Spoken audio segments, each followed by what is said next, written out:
Welcome to my channel the past to universe. आज मैं आपके साथ बात करूंगी तुला लग्न मतलब लिब्रा लग्न वालों के लिए जनवरी 2024 कैसा रहेगा। साल की शुरुआत होने वाली है और साल की शुरुआत क्योंकि होने वाली है उसके लिए मैं आप सभी को हैप्पी न्यू ईयर विश करूंगी। आप सभी का ये साल बहुत ही सुंदर हो, आप जो कुछ भी डिज़ायर कर रहे हैं लाइफ में, अच्छी चीज़ें वो सारी आपको मिले। So these are my blessings and hopefully you all will lead a very beautiful life. Just believe on yourself. आप सब बहुत ही ज़्यादा केपेबल हो, हर किसी के पास भगवान ने एक स्किल दी है जिसकी हेल्प से आप बहुत कुछ लाइफ में अचीव कर सकते हो। So believe in your self and have faith in God. तो अब शुरू करते हैं तुला लग्न वालों के लिए जनवरी का 2024 का कैसा रहेगा साल।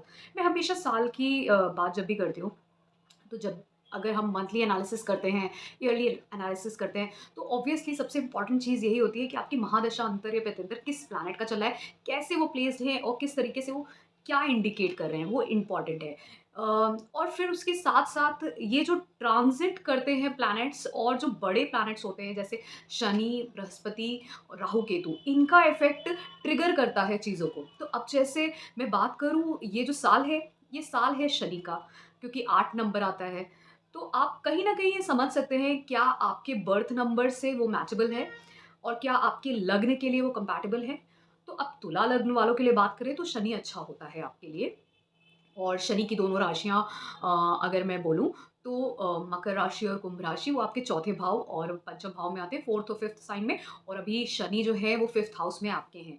तो शनि जब भी साल शनि का होता है तो शनि जो है सैटर्न वो आपको रिस्पॉन्सिबिलिटी देगा, प्रैक्टिकली बनाएगा, हार्ड वर्किंग बनाएगा कि चीज़ों के लिए जब तक कि आप मेहनत नहीं करोगे, आप आगे नहीं बढ़ोगे, तब तक कि आपको वो चीज़ मैं नहीं दूँगा। शनि का ये ट्रेट है और वो आपके हार्ड वर्क को देखते हैं, आपके इंटेंशन को देखते हैं, आप किस तरीके से काम कर रहे हो मन लगा के, अच्छे से हार्ड वर्क करके, सही डायरेक्शन में और चीज़ों को प्रोक्रेस्टिनेट नहीं कर रहे हो, कल के लिए नहीं टाल रहे हो।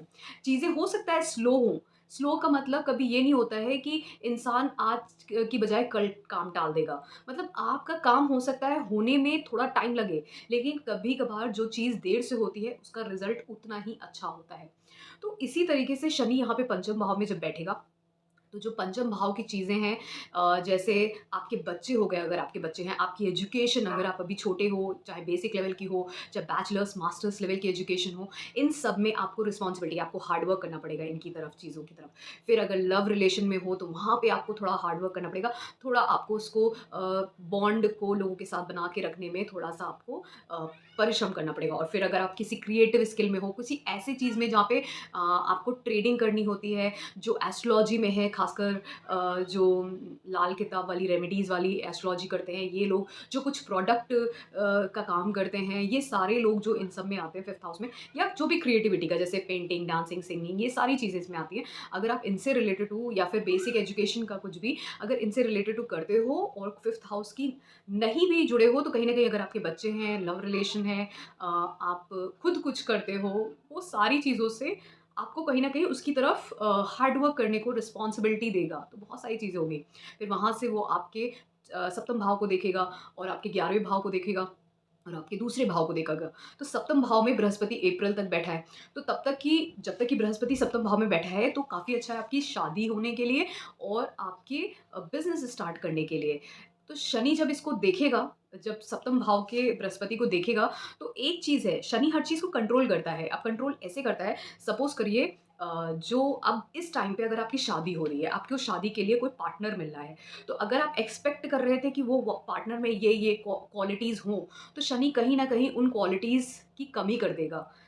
समझ रहे हैं? तो इस तरीके से होगा। अगर आप बिज़नेस कर रहे हो, तो बिज़नेस में थोड़ा हार्ड वर्क करना होगा, लेकिन रिज़ल्ट आपको मिलेगा। थोड़ा हो सकता है चीज़ें डिले हों, लेकिन रिज़ल्ट आपको मिलेगा, ये अच्छी चीज़ है। शादी आपकी होगी, लेकिन हो सकता है जैसे आप सोचते हो कि आपकी वाइफ़ ऐसी हो या आपका हस्बैंड ये ट्रेट्स रखता हो, तो उन ट्रेट्स में 1-2 ट्रेट्स हो सकता है उसमें कमी हो। और क्योंकि इस टाइम पे शनि आपके 7th हाउस को देख रहा है, तो इस वजह से ये भी हो सकता है कि आपका जो पार्टनर हो, वो थोड़ा-सा डस्की भी हो सकता है या करियर ओरिएंटेड हो सकता है या बहुत ही ज़्यादा प्रैक्टिकल हो सकता है या कोल्ड हार्टेड भी हो सकता है, बहुत ही हार्ड वर्किंग हो सकता है। ये सारी या ऑलरेडी बहुत ही मैच्योर और रिस्पॉन्सिबल काइंड का पर्सन हो, तो जिनकी भी अभी शादी होगी या कोई भी इंसान वो अपनी लाइफ में देखेंगे, मैं तुला लग्न वालों के लिए कर रही हूँ, वो ज़्यादातर इस तरीके के ट्रेड्स उनको दिखेंगे। बोथ अगर अप्रैल से पहले है तो जुपिटर और सैटर्न दोनों के मिला के ट्रेड्स आपको आपके स्पाउस में दिखेंगे। और आप जो बिज़नेस भी स्टार्ट करोगे, किसी पार्टनरशिप में भी है, तो इन दोनों की क्वालिटीज़ आपको आपके बिज़नेस में भी दिखेंगी और ये हेल्प करेगा ग्रो करने में। फिर उसके बाद शनि की दृष्टि एक 11वें भाव में, आप जितनी मेहनत करोगे आपको उतने ज़्यादा प्रॉफ़िट्स और गेन्स होंगे, ये शनि का कहना है। जितना मेहनत करोगे उतना अच्छा रिज़ल्ट जाएगा, गेन्स आएँगे आपको। और उसकी 10वीं दृष्टि दूसरे घर पे है, जितना अच्छा आप मेहनत करोगे, जितना ज़्यादा मेहनत करोगे अपने पंचम भाव की तरफ, उतना ज़्यादा आपको सेकंड हाउस आपकी फैमिली और सोर्स ऑफ इनकम का है, दोनों चीज़ों में बढ़ाएगा। और इस वक़्त ख़ासकर तुला लग्न वालों के लिए या तो शादी का या फिर नया बिज़नेस स्टार्ट करने का, दोनों में से किसी एक का चांस दिखा रहा है ये जो ट्रांज़िट है फिलहाल। और जुपिटर भी उस चीज़ को सपोर्ट कर रहा है। तो अप्रैल के बाद जब जुपिटर 8th हाउस में ट्रांज़िट कर जाएगा, तो चीज़ें थोड़ी-सी बदल जाएँगी। तो तब मैं बताऊँगी कैसे बदलेंगी, लेकिन अभी जुपिटर जब तक कि अप्रैल से पहले सप्तम भाव में, तो शनि और जुपिटर का, बृहस्पति का, दोनों का मिलके इस तरीके का प्रभाव होगा। फिर उसके बाद बात करते हैं राहु-केतु की। राहु आपके छठे भाव में हो, केतु आपके 12वें भाव में है। तो राहु जब तक कि छठे भाव में होता है तो ये आपको करियर में हेल्प करेगा, कुछ नया सर्विसेज़, करियर जो भी है, इसमें बहुत हेल्प करता है राहु जब छठे भाव का होता है, धन भी दिलाने में मदद करता है। लेकिन बस एक चीज़ है, लॉसेस कराता है। लॉसेस किस तरीके के होते हैं? या तो आपके हेल्थ का लॉस हुआ, वहाँ पे एनर्जी, टाइम या मनी जा रहा है, या फिर आपको कहीं ज़बरदस्ती की भागा-दौड़ी होगी किसी और की वजह से, इस तरीके की चीज़ें कराता है। लेकिन अल्टीमेटली आपको करियर भी देता है अच्छा, सर्विसेज़ में भी लगाता है और वेल्थ भी अच्छी देता है जब राहु यहाँ पे 6th हाउस में बैठा होता है। और केतु कहीं न कहीं आपको 12वें भाव में बैठ के स्पिरिचुअल बनाता है, बहुत ज़्यादा धार्मिक, स्पिरिचुअल अभी नहीं बने हो, तो आप बाद में धीमे-धीमे विथ ऐज जो मैच्योर होने की जो मैच्योरिटी ऐज होती है किसी भी प्लैनेट की, तो आप जिनके भी केतु 12वें भाव में होते हैं, वो धीमे-धीमे बहुत ही चैरिटेबल, बहुत ही स्पिरिचुअल, किसी योगिक संस्था से जुड़ जाना, ये सारी चीज़ें उनकी लाइफ में बाद में तो होती ही होती हैं। जब कोई भी प्लैनेट मैच्योर करता है, वो डिपेंड करता है साइकिल, किस साइकिल में क्या होने वाला है आपकी लाइफ के।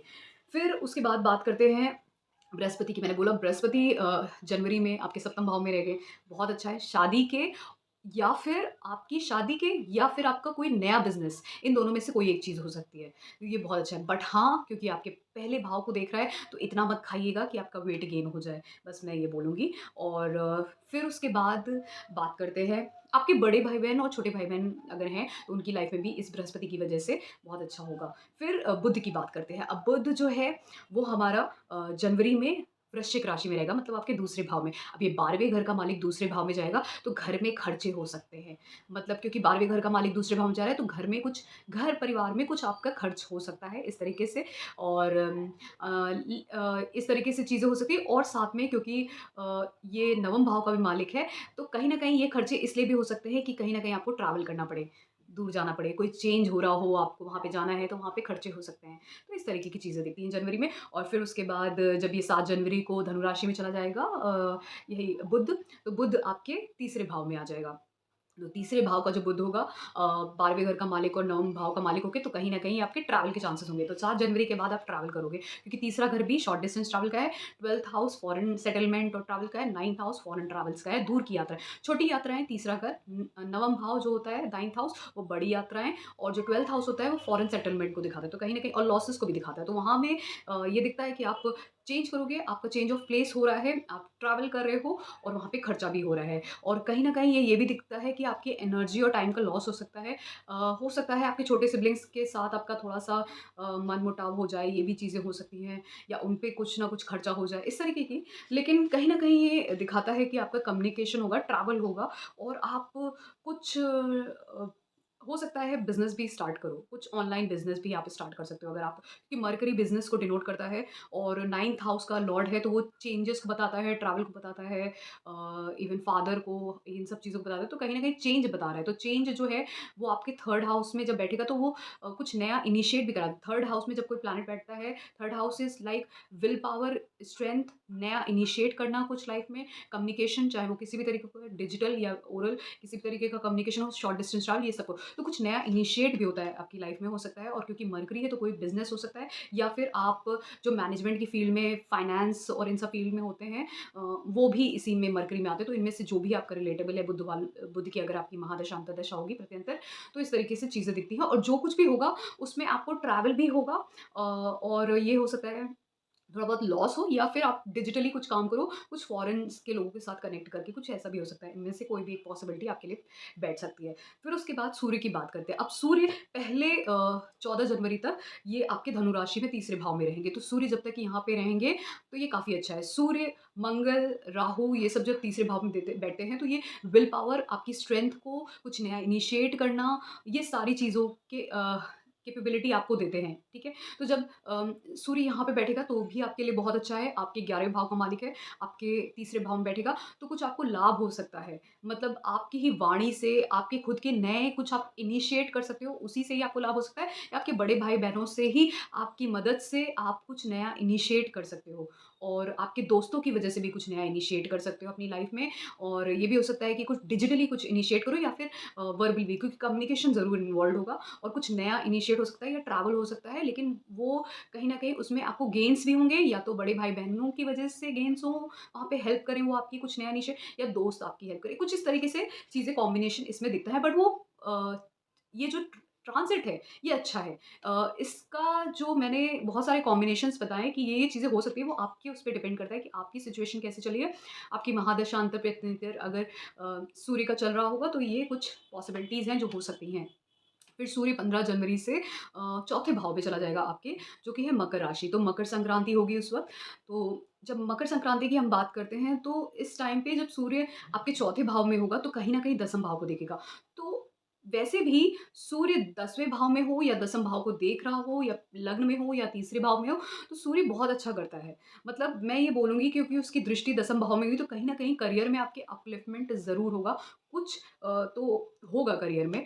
और अगर नहीं भी होता है, तो ये मैं बोलूँगी कि अगर इसकी महादशा, अंतर्दशा या प्रत्यंतर होगा, तो ये चेंज ज़रूर होगा, आपके करियर में कुछ अपलिफ्टमेंट होगा। नहीं तो आपके पिता की लाइफ़ में, उनके करियर में भी कुछ बड़ा बदलाव, या वो आपको मदद करें, आपके पिता या बड़े पिता समान लोग आपके करियर को अपलिफ्ट करने में, ये भी हो सकता है।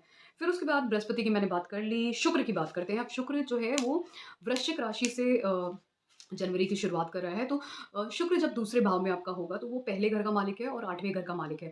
तो आपके फैमिली में बहुत सारे ट्रांसफ़ॉर्मेशन हो सकते हैं, वो आपकी वजह से आपकी खुद की सोर्स ऑफ इनकम बढ़ सकती है। कुछ एक नया सोर्स ऑफ इनकम जनरेट हो सकता है या बढ़ सकती है, और उसकी वजह से आपकी लाइफ़ में ट्रांसफ़ॉर्मेशंस आएँगे। हो सकता है आपको ट्रैवल करना पड़े, ये सारी चीज़ें पॉसिबिलिटी दिखती हैं। और फैमिली में भी, जैसे मैंने बोला, बहुत अच्छा हैप्पी एनवायरनमेंट रहेगा, और हो सकता है आप कुछ अच्छा खाओ-पियो उस टाइम पे, क्योंकि जब दूसरे भाव में जब भी बृहस्पति या शुक्र, कुछ भी कोई ये ऐसे प्लैनेट्स होते हैं, तो लोग अच्छा खाते हैं। इनको शौक होता है मीठा खाने का, अच्छा खाने का, ख़ासकर मीठा खाने का और अच्छा खाने का। तो ये सब चीज़ें आप कर सकते हो ख़ासकर बहुत, तो इसलिए ध्यान रखिएगा, जब भी दूसरे भाव में किसी बृहस्पति और शुक्र होते हैं, तो मैं उनको बोलती हूँ कि आप कम मीठा खाएँ, कम खाना खाएँ, क्योंकि आपको कोलेस्ट्रॉल, ओबेसिटी और उससे रिलेटेड टू जो प्रॉब्लम्स होती हैं, डायबिटीज़ हो सकती है, तो इसलिए इन सब चीज़ों का ध्यान रखना चाहिए। फिर उसके बाद जो शुक्र है वो 18 जनवरी को धनु राशि में चला जाएगा, तो आपके तीसरे भाव में आएगा। अब शुक्र जैसे प्लैनेट्स जो इतने मतलब सौम्य प्लैनेट्स होते हैं, ग्रह होते हैं, ये तीसरे भाव में उतना अच्छा इफ़ेक्ट नहीं देते। अब जैसे शुक्र यहाँ पे, क्योंकि यहाँ पे ना विल पावर और स्ट्रेंथ चाहिए तीसरे भाव में। अब यहाँ पर जब शुक्र आएगा, तो ये क्योंकि अष्टम भाव का मालिक है, अब अष्टम भाव का मालिक अपने से अष्टम जा रहा है, तो कहीं न कहीं ट्रांसफ़ॉर्मेशन आपके छोटे भाई-बहनों की लाइफ़ में आ सकते हैं। आप हो सकता है ये भी हो सकता है कि आपकी लाइफ़ में जो ट्रांसफ़ॉर्मेशन आ रहे हैं, उसकी वजह से मेबी आपकी वाइफ़ की लाइफ़ में भी ट्रांसफ़ॉर्मेशन आ सकता है, और ये भी हो सकता है कि आपका खुद का रिलेशन आपकी वाइफ़ के साथ ट्रांसफ़ॉर्म कर रहा हो, और अगर वाइफ़ है कोई भी, तो या किसी कोई गर्लफ्रेंड है, रिलेशनशिप में है, एंड इवन आपका खुद का भी कोई ट्रैवल भी हो सकता है, कोई शिफ्ट हो सकता है, कोई ट्रैवल हो सकता है। तो थोड़ा बहुत ट्रबल उस टाइम पे दिखेगा, चीज़ें थोड़ी बहुत, क्योंकि सिचुएशन थोड़ी-सी ऐसी मुझे लग रहा है कि आपको हो सकता है डिफ़िकल्टीज़ आएँ उस टाइम पे, कुछ किसी भी तरीके की डिफ़िकल्टीज़ आ सकती हैं, मनी वाइज़ भी डिफ़िकल्टीज़ आ सकती हैं, या कुछ भी थोड़ी बहुत डिफ़िकल्टीज़, मैंने जैसे बोला 18 जनवरी के बाद। तो ये था मेरा जनवरी 2024 का आपका तुला लग्न वालों के लिए एनालिसिस। अगर आपको ये पसंद आया है, so please do subscribe to my channel Deep Astro Universe, और अगर आपको कभी भी कंसल्टेशन चाहिए, तो आप मुझे ईमेल कर सकते हैं, व्हाट्सएप नंबर पे कॉन्टैक्ट कर सकते हैं। Thank you so much.